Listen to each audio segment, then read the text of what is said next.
अस्सलाम वालेकुम dear students, आप देख रहे हैं सैयद अली अकेडमी और आज की इस वीडियो के अंदर हम सेकंड लाइन ऑफ डिफेंस का जिक्र करने वाले हैं, जिसके हवाले से लिखा हुआ है नॉन स्पेसिफिक डिफेंस, यानी कि ये टारगेटेड सेल्स को जो है नुकसान नहीं पहुंचाएगी बल्कि तमाम सेल्स के लिए एक ही तरह से ये नुकसान पहुंचाने का काम करेगी।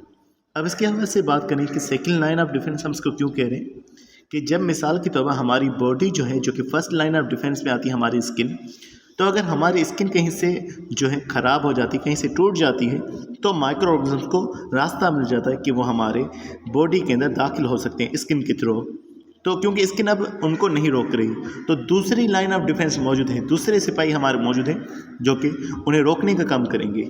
म्यूकस मेम्ब्रेन दूसरा था, अगर वो भी ख़राब हो जाए तब भी ये जो है हमारी बॉडी में दाखिल हो सकते हैं। या फिर अगर कोई जरासीम हमारी बॉडी में सांस के जरिए से दाखिल हो रहा है तो तब भी हमारे पास ये सेकंड लाइन ऑफ डिफेंस मौजूद है, यानी कि हमारे पास सिर्फ एक रास्ता नहीं जो माइक्रो ऑर्गेनिज्म को रोक रहा है, बल्कि हमारे पास 3 लाइन ऑफ डिफेंसेस मौजूद होती हैं।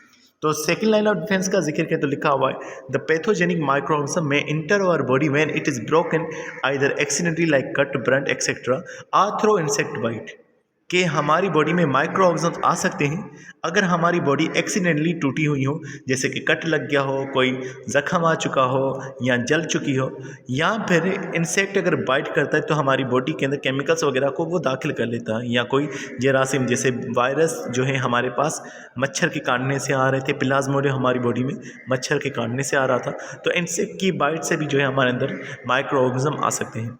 Thus, if somehow the first line of defense is breached, we do have the second line of defense to encounter.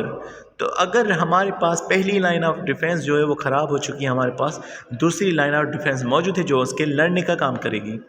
Like first line of defense, it is also non-specific in nature and comprises of wide variety of our WBCs and defensive proteins. इस second line of defence के अंदर variety of WBC यानी WBC की बहुत सारी किस्में मौजूद हैं और कुछ प्रोटीन्स मौजूद हैं जो कि नॉन स्पेसिफिकली यानी कि तमाम माइक्रो ऑर्गेनिजम्स के खिलाफ जो है काम करेंगी। It is accomplished by following major responses. इसके अंदर जो काम होंगे वो कौन से हैं, जैसे लिखा हुआ है फेगोसाइटोसिस होगी, साइटोटॉक्सिसिटी होगी, इन्फ्लेमेशन होगी और फीवर होगा।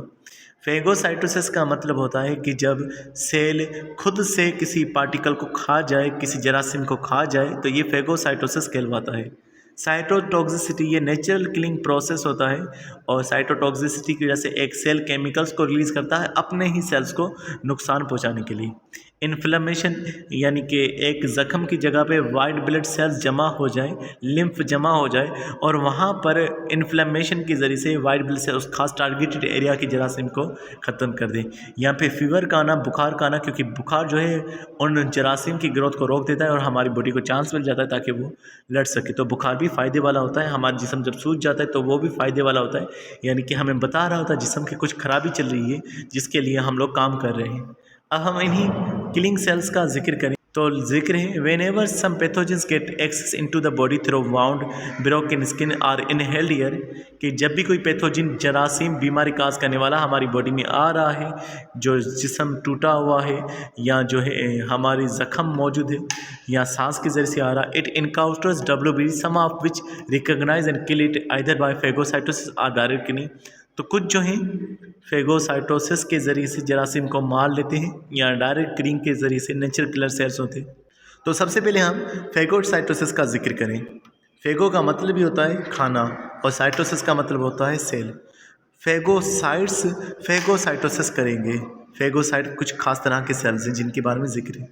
तो लिखा हुआ it is a process through which some specific type of WBC take in and digest the foreign particles or microorganisms, कि WBC जो हैं वो फॉरेन पार्टिकल्स को या माइक्रो ऑर्गेनिजम्स को हासिल करते हैं और उन्हें डाइजेस्ट करने का काम करते हैं। अमोंग द WBC, उन WBC में जो किस्में लिखी हैं वो कौन सी हैं, लिखा हुआ है न्यूट्रोफिल्स, उसके अलावा मैक्रोफेजेस, मैक्रोफेजेस के अंदर मोनोसाइट्स आ जाते हैं, और उसके अलावा लिखा हुआ and dendritic cells perform such phagocytosis, और ये डेंड्राइटिक सेल्स ये फेगोसाइटोसिस का प्रोसेस अंजाम दे रहे हैं। हमने पहले कहा जो फेगोसाइटोसिस का प्रोसेस अंजाम देगा उस सेल को हम फेगोसाइट कहेंगे। और अब हम जिक्र करने वाले न्यूट्रोफिल्स के बारे में, तो उनके हवाले से लिखा हुआ है these are the most abundant WBC, काफ़ी ज़्यादा पाए जाने वाले WBC के अंदर जो है वो न्यूट्रोफिल्स शामिल हैं, और वो जो है WBC के अंदर 50 से 70% तक WBC में ये न्यूट्रोफिल्स ही होते हैं। इसके अलावा WBC में और भी किस्में, लेकिन ये बहुत ज़्यादा पाए जाने वाले हैं। और WBC को दूसरा ल्यूकोसाइट्स कहा जाता है। और इनके काम के हवाले से लिखा हुआ and are specially adapted to phagocytize bacteria, के बैक्टीरिया को खाने के लिए बनाए गए हैं। उसके अलावा लिखा हुआ है the mature neutrophils have multi lobbed 3 to 5 lobbed non spherical nucleus. जो न्यूट्रोफिल्स बड़े हो जाते हैं, उन बड़े न्यूट्रोफिल्स के अंदर जो न्यूक्लियस मौजूद होता है वो 3 से 5 हिस्सों वाला होता है, और 3 से 5 हिस्सों को हम लॉब कह रहे हैं। जिसे आप देख रहे हैं कि यहाँ जो डार्क करके इन्होंने दिखाया हुआ है वो इसके अंदर मौजूद न्यूक्लियस है, जिसके अंदर आपको कई सारे इसके हिस्से नज़र आ रहे हैं। तो ये जो हिस्से हैं ये इसके लॉब्स कहलवाते हैं। एक और चीज़ भी यहाँ पर दर्ज है कि इनका जो न्यूक्लियस होता है वो नॉन स्फेरिकल होता है, यानी कि ये गोल इनका न्यूक्लियस मौजूद नहीं होता जैसा कि आम सेल्स में मौजूद होता है। उसके अलावा लिखा हुआ है they are usually short lived, आमतौर पर इनकी उम्र कम होती है। Upon maturation majority of them migrate from blood into our tissues, लेकिन जब ये बड़े हो जाते हैं, मैच्योर हो जाते हैं, तो इनमें से ज़्यादातर जो होते हैं ब्लड में से टिश्यू में चले जाते हैं। Through specific receptors on their surface, the neutrophils can recognize various bacterial molecules such as peptidoglycans, flagellin protein of flagella, lipopolysaccharides, lipopeptides, etc. इनकी सेल मेम्ब्रेन के ऊपर, इनके सरफेस के ऊपर कुछ रिसेप्टर्स मौजूद हैं। हमें पता है लिपोप्रोटीन के रिसेप्टर्स होते हैं, और ये कई सारे बैक्टीरिया के मॉलिक्यूल्स को पहचानने का काम करते हैं। जब बैक्टीरिया के मॉलिक्यूल्स पहचाने जाएंगे, इनके बैक्टीरिया पहचाने जाएंगे। इसमें जो है मॉलिक्यूल्स का जिक्र है कि वो प्रोटीन जो फ्लैजिला को बना रहा है वो पहचाना जाएगा, और उसके अलावा दूसरे प्रोटीन्स भी जिक्र में है।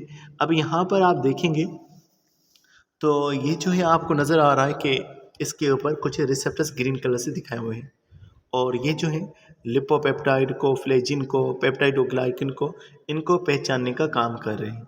और फिर उसके बाद इनका अंदर का आप स्ट्रक्चर भी देख सकते हैं कि आपको इनके अंदर कुछ चीज़ें नज़र आ रही हैं। साइटोप्लाज्म हो गया, न्यूक्लियस हो गया, और उसके अलावा फेगोसोम आपको नज़र आ रहा है। ये जो फेगोसोम होता है दरअसल ये वैक्यूल बना हुआ है जिसके अंदर माइक्रो ऑर्गेनिज्म मौजूद है। अब इसके हवाले से मज़ीद लिखा हुआ है upon recognising as a foreign the enter is internalise by neutrophils and digested to destroy through it lysosomal hydrolytic enzymes. तो जैसे ही फॉरेन पार्टिकल का पता चल जाएगा, इस फॉरेन पार्टिकल्स को जो है वो न्यूट्रोफिल्स अपने अंदर दाखिल कर देंगे और उसको डाइजेस्ट कर देंगे, और डाइजेस्ट करने के लिए उसके पास एंजाइम्स मौजूद हैं जो कि लाइसोसोम्स जो है प्रोड्यूस कर रहा होता है। तो डियर स्टूडेंट्स, अब हम इस फेगोसाइटोसिस के प्रोसेस को इस वीडियो के जरिए से देखते हैं और समझते हैं। ये जो आपको सेल नज़र आ रहा है ग्रीन कलर से, ये है हमारे पास एक बैक्टीरियम, और जो उसकी सराउंडिंग में मौजूद है ये है एक फेगोसाइटिक सेल। अब क्या होगा कि पहले ये जो बैक्टीरियम होगा ये फेगोसाइटोटिक सेल के रिसेप्टर्स के साथ में अटैच होगा, और फिर ये वेसिकल बन करके ये दाखिल हो जाएगा इस सेल के अंदर, यानी कि ये इस सेल का हिस्सा बन गया। अब क्या होगा कि लाइसोसोम्स के एंजाइम्स आएंगे और इस सेल को कर देंगे डाइजेस्ट। जब ये सेल डाइजेस्ट हो जाएगा तो इसे बाहर निकाला जाएगा, इसके टुकड़ों को। इस तरह से ये सेल जो है ख़त्म हो जाएगा। तो इस तरह से कई सारे सेल्स के साथ यही मामला होगा जिसको हम फेगोसाइटोसिस का नाम देते हैं। मज़ीद हम दूसरे सेल्स का जिक्र करें तो हमारे पास मौजूद है मोनोसाइट्स। ये मोनोसाइट्स बाद में चेंज हो जाते हैं मैक्रोफेजेस के अंदर। तो अगर हम मोनोसाइट्स का जिक्र करें तो उनके हवाले से लिखा हुआ है they have single bean shape nucleus. इनका एक न्यूक्लियस होता है जो बीन शेप का होता है। The cytoplasm is non granulated. Cytoplasm का ग्रेन्यूलेटेड नहीं होता, मना उसके अंदर दाने वगैरह मौजूद नहीं होती। दे constitute about 2 to 8% of total WBC। WBC में काफ़ी कम होते हैं, 2 से 8% तक ये WBC का हिस्सा होते हैं। मज़ीद लिखा हुआ है like granulocytes they originate from the myeloid stem cell. अब इनके हवाले से लिखा हुआ है कि ग्रेन्यूलोसाइट्स की तरह से ही ये जो है माइलॉइड स्टेम सेल से जो है अराइज होते हैं। अब ये ग्रेन्यूलोसाइट क्या है और माइलॉइड स्टेम सेल्स क्या है, तो इनके हवाले से अगर हम देखें एक तस्वीर के, इस तस्वीर के अंदर आप जो है इन ब्लड सेल्स के ओरिजिनेशन को देख रहे हैं कि कहाँ से ये अराइज हो रहे हैं। जैसे सबसे पहले हम देखें कि ब्लड स्टेम सेल मौजूद है। ये दरअसल वो सेल होते हैं जो कि इमेच्योर सेल होते हैं, और ये सेल बनते हैं हमारे बोन मेरो के अंदर। इनमें से फिर 2 तरह के सेल ओरिजिनेट होते हैं, एक होते हैं लिम्फोइड स्टेम सेल और दूसरे होते हैं माइलॉइड स्टेम सेल। अगर हम माइलॉइड स्टेम सेल का जिक्र करें तो उसमें से फिर 3 तरह के अलग अलग सेल्स प्रोड्यूस हो रहे हैं, जैसे कि रेड ब्लड सेल्स, उसके अलावा प्लेटलेट्स, और दूसरे जो हैं माइलोब्लास्ट। फिर माइलोब्लास्ट को अगर हम देखेंगे तो इसमें से बन रहे हैं एक ग्रेन्यूलोसाइट्स। ग्रेन्यूलोसाइट्स वो सेल होते हैं जिनका साइटोप्लाज्म ग्रेन्यूल्स पर कंसिस्ट करता है। तो ऐसे सेल्स जिनके साइटोप्लाज्म के अंदर कई सारे ग्रेन्यूल्स, कई सारे दाने मौजूद हैं, उन्हें हम ग्रेन्यूलोसाइट्स कहते हैं। याद रखिएगा कि ये जो ग्रेन्यूलोसाइट्स हैं, इनमें इन्होंने 3 तरह की किस्में जो हैं बयान की हुई है, जैसे कि इस्नोफिल्स, बेसोफिल्स और न्यूट्रोफिल्स। लेकिन माइलोब्लास्ट में से कुछ और सेल भी बनते हैं जिनको अग्रेन्यूलोसाइट्स कहा जाता है, यानी कि जिनका साइटोप्लाज्म ग्रेन्यूल्स पर कंसिस्ट नहीं करता। उसके अंदर अग्रेन्यूलोसाइट्स के अंदर मोनोसाइट्स आ जाते हैं, और इन मोनोसाइट्स जो मैच्योर होकर के बड़े होकर के मैक्रोफेजेस बन जाते हैं। याद रखिएगा, ये जो हमने जिक्र किया लिम्फोइड स्टेम सेल, इसमें से जो बन रहे हैं वो बन रहा है लिम्फोब्लास्ट। फिर इसमें से बी लिम्फोसाइट और टी लिम्फोसाइट बन रहे हैं, और दूसरे नेचुरल किलर सेल बन रहे हैं। तो जहन में रखिए, ग्रेन्यूलोसाइट्स में 3 सेल हैं, इस्नोफिल्स, बेसोफिल्स और न्यूट्रोफिल्स, और अग्रेन्यूलोसाइट्स में लिम्फोसाइट्स और दूसरे मोनोसाइट्स आ जाते हैं। ये जो नेचुरल किलर सेल्स हैं, ये भी जो हैं ग्रेन्यूलोसाइट्स में आ जाते हैं, क्योंकि इनमें भी ग्रेन्यूल्स आपको साइटोप्लाज्म के अंदर नज़र आ रहे हैं। तो डियर स्टूडेंट, ये जो सारे हैं सेल्स, ये जो हैं हमारे पास बन जाते हैं वाइट ब्लड सेल के अंदर। दूसरा, इनकी ज़िंदगी के हवाले से बयान करें तो लिखा हुआ, although the average life span is about 2 to 5 days in blood circulation. Blood के अंदर इनकी जो लाइफ स्पेन होता है वो 2 से 5 दिन होता है। उसके अलावा लिखा हुआ है, they can migrate from blood into tissue where they can grow in size and become either macrophages और डेंड्राइटिक सेल्स। तो ये जो है ब्लड से टिश्यू में चले जा सकते हैं, वहाँ बड़े होकर के ये मैक्रोफेजेस बन सकते हैं, मैच्योर होकर के यहाँ डेंड्राइटिक सेल्स बनते हैं। And can live for months two year. अगर ये ब्लड में पड़े रहते तो उनकी टाइम जो था वो बहुत ही कम होता, लेकिन टिश्यू में जाने के बाद क्योंकि वो मैच्योर हो जाते तो वो सालों तक जो है या महीनों तक जो है जिंदा रह सकते हैं। Monocytes are involve in our innate immunity. ये हमारी इनिएट इम्यूनिटी का हिस्सा होते हैं, यानी कि जो नेचुरल इम्यूनिटी है, जो नॉन स्पेसिफिक इम्यूनिटी है, उसका हिस्सा ये हमारे पास मोनोसाइट्स होते हैं। उसके अलावा अब हम मैक्रोफेजेस का जिक्र करें तो उनके हवाले से लिखा हुआ है, the leucocytes other than neutrophils involve in the phagocytosis of foreign cells, worn out cells etcetera are macrophages. के ल्यूकोसाइट्स के अंदर न्यूट्रोफिल्स के अलावा जो दूसरे हैं जो फेगोसाइटोसिस का प्रोसेस कर रहे हैं वो मैक्रोफेजेस हैं, और ये जो हैं फॉरेन पार्टिकल्स को खा रहे हैं या ख़राब सेल्स को खा रहे हैं। They are drive from the monocytes which are categorize as the type of agranulocytes. ये मोनोसाइट्स से बनते हैं और जिनको अग्रेन्यूलोसाइट्स कहा जाता है। मजीद आगे लिखा हुआ है, because lake any kind of pigment in their cytoplasm. पहले भी जहन में रखिएगा कि जो भी ग्रेन्यूलोसाइट्स हैं, किसी में भी पिगमेंट्स मौजूद नहीं होते साइटोप्लाज्म के अंदर। जो इनके ग्रेन्यूल्स हैं वो एंजाइम्स पर कंसिस्ट कर सकते हैं, कुछ और मॉलिक्यूल्स जो डिफेंस में हमारे काम आ रहे हैं। किसी भी ग्रेन्यूलोसाइट में भी कोई भी किसी तरह के पिगमेंट्स मौजूद नहीं होते। मज़े लिखा हुआ है, they are the largest among all leucocytes. सारे ल्यूकोसाइट्स में मैक्रोफेजेस बड़े होते हैं। Unlike granulocytes, they have a large indented horseshoe shaped nucleus। जो भी हमारे पास हॉर्सेस होते हैं उनके पैरों के अंदर एक मेटल सा जो है स्ट्रक्चर होता है जो कि उन्हें चलने में मदद कर रहा होता है। तो उस शक्ल के जैसा इनके अंदर जो है वो न्यूक्लियस मौजूद होता है। जैसा कि आप यहाँ इस तस्वीर में देख रहे हैं, ये है हॉर्सशो, और हॉर्सशो के जैसा जो है इनमें ऐसा न्यूक्लियस पाया जाता है इन मैक्रोफेजेस के अंदर।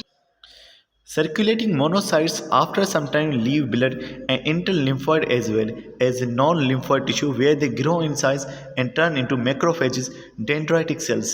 ये जो हमारे पास मोनोसाइट्स मौजूद थे, कभी कभार ये ब्लड से निकल करके टिश्यू में नहीं जा रहे होते, बल्कि लिम्फोइड के अंदर यानी कि लिम्फ के अंदर चले जाते हैं, लिम्फोइड टिश्यू में चले जाते हैं, और वहाँ वो ग्रो हो जाते हैं, और फिर वहाँ पर वो डेंड्राइटिक सेल बन जाते हैं।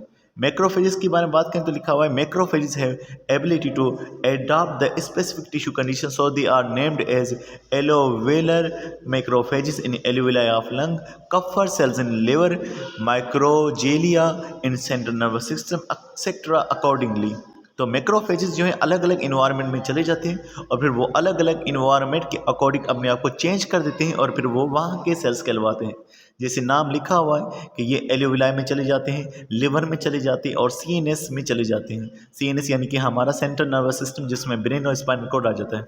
और उनके नाम लिखे हुए हैं कि अगर वो सीएनएस में गए तो माइक्रोजीलिया कहेंगे उनको, लिवर में गए तो कफा सेल्स कहेंगे, और अगर एलोविलाई में चले गए तो एलोविलर मैक्रोफेजेस कहा जाएगा इनको। इनमें से एक अलग किस्म बनेगी डेंड्राइटिक सेल, उनके बारे में भी हम लोग जिक्र करेंगे अलग से, लेकिन फिलहाल हम इसका जिक्र कर रहे हैं मैक्रोफेजेस के हवाले से।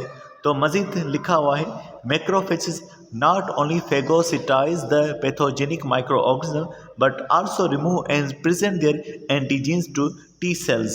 मैक्रोफेजेस ये जो है इनका एक तो काम हमने फेगोसाइटोसिस में पढ़ा कि ये फॉरेन पार्टिकल को खा जाते हैं, लेकिन इनका एक और काम यहाँ पर बयान है कि ये अपने एंटीजेंस जो है टी सेल को दे देते हैं। अब अपने एंटीजन टी सेल को दे देना ये क्या होता है? प्रेजेंटिंग एंटीजन का मतलब ये होता है कि किसी भी फॉरेन पार्टिकल को जो है पहले हासिल करेंगे, उसे खुद इनगल्फ करेंगे और फिर उसके जो टुकड़े होंगे वो जो है आगे पहुंचा देंगे टी सेल्स को। ये जो टी सेल्स हैं ये हमारे पास लिम्फोसाइट्स की एक किस्म होती हैं, बी सेल भी होती हैं और टी सेल्स भी होती हैं। उसके अलावा मैक्रोफेजेस जो हैं एक केमिकल को रिलीज़ करेंगे जिसको साइटोकाइंस कहा जाता है। ये जो साइटोकाइंस है ये कई तरह के केमिकल्स हो सकते हैं जिसके अंदर इंटरफेरॉन भी शामिल होता है। ये जो साइटोकाइंस होगा ये इसका काम ये होगा कि बाकी के इम्यून सेल्स को जो है आगाह करेगा और फिर बाकी के मरहले होंगे, यानी कि बाकी के सेल अपने हिसाब से काम करेंगे उन माइक्रो ऑर्गेनिजम्स को ख़त्म करने के लिए। आगे लिखा हुआ है they also initiate the process of inflammation which will discuss in the proceeding text. आगे हम लोग एक और टॉपिक जिक्र करने वाले हैं जो कि इन्फ्लेमेशन का है, जो कि मैक्रोफेजेस की वजह से हो रहा है। इन्फ्लेमेशन का सिंपल मतलब अगर हम कहें कि हमारे जिस्म का फूल जाना, ये इन्फ्लेमेशन कहलवाता है। In addition to above mentioned activities, macrophages secrete nitric oxide which kills phagocytized pathogenic organisms. Macrophages nitric oxide को सीक्रेट करते हैं और ये जो नाइट्रिक ऑक्साइड होगा ये फेगोसिटाइज ऑर्गेनिजम्स को ख़त्म करने का काम करेगा। फेगोसिटाइज का मतलब है जिनको ये खा चुका होगा उन्हें ख़त्म करने का काम जो है ये नाइट्रिक ऑक्साइड करेगा। अब हम कुछ और सेल्स का जिक्र करते हैं जिनको डेंड्राइटिक सेल्स कहा जाता है। तो ये अलग से भी वैसे बनते हैं और ये जो है मोनोसाइट्स भी इनको बना रहे होते हैं। इनके हवाले से लिखा हुआ है the dendritic cells another type of WBC are also involve in presenting antigens of phagocytize pathogen to the T cells. इनका भी काम जो है एंटीजन प्रेजेंटिंग का होता है, तो ये भी एंटीजन प्रेजेंटिंग सेल्स कहलवाते हैं, जैसे कि लिखा हुआ है APCS एंटीजन प्रेजेंटिंग सेल्स। ये भी अगर किसी पार्टिकल को इनगल्फ कर लेंगे, किसी भी पार्टिकल को खा जाएंगे, फिर उसके टुकड़े जो हैं वो टी सेल्स को देंगे। They were named so due to the presence of long cytoplasmic projections are dendrites. इनको डेंड्राइट सेल इसलिए कहा जाता है क्योंकि इनका साइटोप्लाज्म ऐसे फैला हुआ होता है जैसे दरख्त की शाखें फैली होती है, तो इसीलिए इनको डेंड्राइटिक सेल्स कहा जाता है, यानी डेंड्राइट्स वाला सेल। डेंड्राइट्स दरख्त की शाखों को कहा जाता है। Upon activation through specific inflammatory cytokines secreted by macrophages, the dendritic cells migrate to secondary lymphoid tissues such as tonsils, Peyer's patches, spleen, tonsils, etc. तो ये जो हमारे पास इन्फ्लामेटरी रेस्पॉन्स जो होगा जो कि मैक्रोफेजेस की वजह से होगा, यानी जब इन्फ्लामेशन काज होगी तो ये जो डेंड्राइटिक सेल्स होंगे ये लिम्फॉइड टिश्यू में चले जाएंगे। और वो कौन से लिम्फॉइड टिश्यू में चले जाएंगे? टॉन्सिल्स में चले गए जो हमारे थ्रोट के पास होते हैं, या पेयर्स पैचेस में चले गए जिसका हमने जिक्र किया था जो कि स्मॉल इंटेस्टाइन में मौजूद होता है, स्प्लीन में चले गए जो हमारे पास स्टमक के पास होता है। तो इनके पास ये चले जाते हैं हमारे पास ये डेंड्राइटिक सेल्स।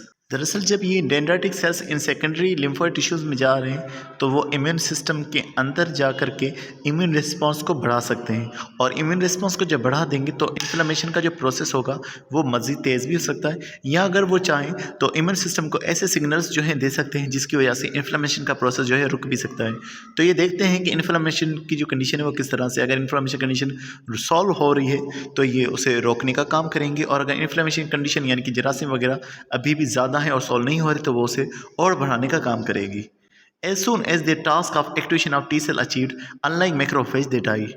तो जैसे ही इनका काम ख़त्म होता है टी सेल्स को एक्टिवेट करने का, और ये काम अगर इनका ख़त्म हो गया तो ये जो है मर जाते हैं। मैक्रोफेजेस नहीं मरते, ये जो है ख़त्म हो जाते हैं, मर जाते हैं। तो इनका बेसिक काम जो होगा टी सेल्स को एक्टिवेट करना होगा पैथोजेंस अपने दे करके। अब यहाँ पर आप देख सकते हैं कि ये मैक्रोफेजेस को दिखाया हुआ है जैसे कि आपको नज़र आ रहा है, और दूसरा आपको ये एक डेंड्राइटिक सेल नज़र आ रहा है, और इनके अंदर जो है दोनों के अंदर सिंगल जो है वो न्यूक्लियस मौजूद होता है, तो इसलिए इनको मोनोन्यूक्लियर फेगोसाइट्स कहा जाता है, सिंगल न्यूक्लियस वाले। अब आप इन दोनों सेल्स में देख सकते हैं कि जो डेंड्राइटिक सेल्स आपको नज़र आ रहे हैं इनके अंदर आपको साइटोप्लाज्म जो है वो फैला हुआ नज़र आ रहा है मुख्तलिफ ब्रांचेस की तरह, इसीलिए हम उसको डेंड्राइटिक सेल कह रहे हैं, जबकि आपको मैक्रोफेज में इस तरह से ये नज़र नहीं आ रहा। तो डियर स्टूडेंट्स, आज की वीडियो में बस इतना था। नेक्स्ट वीडियो के अंदर हम इंशाल्लाह जो है साइटोटॉक्सिसिटी का जिक्र करेंगे, जो भी हिस्सा होगा हमारे पास सेकेंडरी लाइन ऑफ डिफेंस का, उसके बाद ये सारे उसके सेल्स आ जाएंगे, और फिर उसके बाद जो है हम लोग जिक्र करेंगे इन्फ्लामेटरी रिस्पॉन्स का, और उसके बाद जो लास्ट होगा हमारा वो होगा हमारा पायरेक्सिया, यानी कि जिसको हम टेम्परेचर कहेंगे। तो ये तमाम जो है इंशाल्लाह आने वाली वीडियोस में जो है ये सारा कुछ जो है जिक्र किया जाएगा।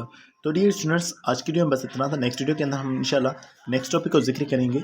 तो मिलते हैं नेक्स्ट वीडियो में, तब तक आप बहुत सारा ख्याल रखिएगा। लेकिन अगर आपने अभी तक इस चैनल को सब्सक्राइब नहीं किया तो make sure to subscribe and share this video with your friends, ताकि ज़्यादा से ज़्यादा स्टूडेंट्स जो है वो उन लेक्चर से जो है फ़ायदा हासिल कर सकें। तो अब हमारी मुलाकात होगी एक न्यू वीडियो में। अस्सलाम वालेकुम।